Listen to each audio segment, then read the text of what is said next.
രോഗാവസ്ഥ അറിഞ്ഞിട്ടും കടുത്ത സൈബർ ആക്രമണമാണ് അന്തരിച്ച കലാകാരൻ കൊല്ലം സുധിയുടെ ഭാര്യ രേണു സുധിക്ക് സോഷ്യൽ മീഡിയയിൽ നേരിടുന്നത്. ഇപ്പോഴിതാ അർബുദ ചികിത്സയുമായി മുന്നോട്ടു പോകുന്നതിനിടെ തന്റെ ആരോഗ്യസ്ഥിതിയെക്കുറിച്ച് പറയുകയാണ് രേണു സുധി.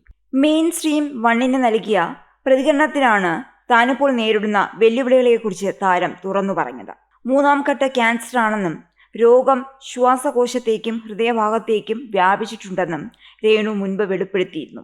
ഇനി കീമോതെറാപ്പി ചികിത്സ ആരംഭിക്കേണ്ട സാഹചര്യമാണുള്ളതെന്നും രോഗവിവരം സ്വകാര്യ ആശുപത്രിയിൽ നിന്നാണ് പുറത്തായതെന്നും അതിനാലാണ് പിന്നീട് സർക്കാർ മെഡിക്കൽ കോളേജിൽ ചികിത്സ തേടാൻ തീരുമാനിച്ചതെന്നും രേണു വ്യക്തമാക്കി. തനിക്കെതിരെ വിമർശനങ്ങൾ തുടരുന്നുണ്ടെങ്കിലും രോഗത്തെ അതിജീവിച്ച് ജീവിതം മുന്നോട്ട് കൊണ്ടുപോകണമെന്നാണ് തന്റെ ഏറ്റവും വലിയ ആഗ്രഹമെന്നും രേണു സുധി പറഞ്ഞു.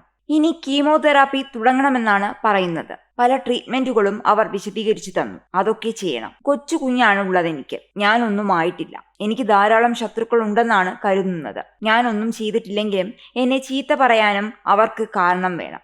ചത്തൊടുങ്ങട്ടെ എന്നൊക്കെ ഒരുപാട് പേര് കമന്റുകളായി പറയുന്നുണ്ട്. ഈ രോഗം അറിഞ്ഞിട്ടും എന്നെ കുറ്റപ്പെടുത്തുന്നവരെ ഞാൻ ഒന്നും പറയില്ല. എനിക്കൊന്നും പറയാനില്ല. എന്നെ സ്നേഹിക്കുന്ന കുറേ പേരുണ്ട്. അവരുടെയൊക്കെ പ്രാർത്ഥന മാത്രം, അത് മാത്രമേ ഞാൻ ചോദിക്കുന്നുള്ളൂവെന്നും രേണു പറയുന്നു. ക്യാൻസർ ആണെന്ന് ഓർത്ത് ഞാൻ കരഞ്ഞില്ല. കിച്ചു വലുതായി. ഋതപ്പനെ ഓർത്തായിരുന്നു വിഷമം. എനിക്കും കൂടെ എന്തെങ്കിലും വന്നു കഴിഞ്ഞാൽ അവൻ കുഞ്ഞല്ലേ, അവൻ എന്തു ചെയ്യും? അവൻ എല്ലാവരും ഉണ്ടോ എന്ന് ചോദിച്ചാൽ എല്ലാവരും ഉണ്ട്, പക്ഷെ ആരുമില്ലാത്ത ഒരു അവസ്ഥയാവും. ക്യാൻസർ ആണെന്ന് അറിഞ്ഞിട്ടും ഞാൻ എത്ര സന്തോഷത്തോടു കൂടിയാണ് മറ്റുള്ളവരോട് പെരുമാറിയത്. എനിക്ക് ക്യാൻസർ ആണെന്ന് ഒന്നുമില്ല, വേറൊന്നുമല്ല, ഇതിനും വലുതാണ് ഞാൻ കേട്ടത്, അനുഭവിച്ചത്. ഈ ക്യാൻസർ ആയിട്ട് ഞാൻ നാട്ടിലോട്ട് വന്നപ്പോൾ പോലും എയർപോർട്ടിൽ വെച്ച് പോലും വിഷമമുണ്ടായി എന്നും രേണു പറയുന്നു. കിച്ചു എന്നെ വിളിച്ചില്ല, ഞാനും വിളിച്ചിട്ടില്ല. ലാസ്റ്റ് വിളിച്ചത് മോനെ കൊണ്ട് പോവുകയാണ്, പുറത്തു പോവുകയാണെന്ന് പറഞ്ഞായിരുന്നു. ഇതറിഞ്ഞോ എന്ന് അറിയില്ല. എൻ്റെ കുറച്ച് സുഹൃത്തുക്കൾക്കും എൻ്റെ മാനേജർക്കും എൻ്റെ വീട്ടുകാർക്കും എൻ്റെ കസിൻസിനും മാത്രം അറിയാവുന്ന കാര്യമായിരുന്നു. പിന്നെ ഈ സോഷ്യൽ മീഡിയയിൽ കൂടെ പറഞ്ഞിട്ടുണ്ടല്ലോ, അതാണോ അല്ലയോ എന്ന് പോലും എന്നെ ആരും വിളിച്ചു ചോദിച്ചില്ല.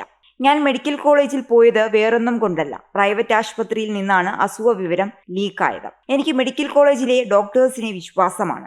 സുധിച്ചേട്ടൻ ഉള്ളപ്പോഴും ഈ മുഴയുണ്ട്. ഞാൻ പക്ഷേ അത് കാര്യമായിട്ട് എടുത്തിരുന്നില്ല. ഇത് വലിയൊരു രോഗം തന്നെയാണ്. ആ രോഗം നമുക്ക് വരുമ്പോൾ പിന്നെയും നമ്മളെ കുറ്റപ്പെടുത്തുന്നവരോടും ക്രൂശിക്കുന്നവരോടും എനിക്കൊന്നും പറയാനില്ല.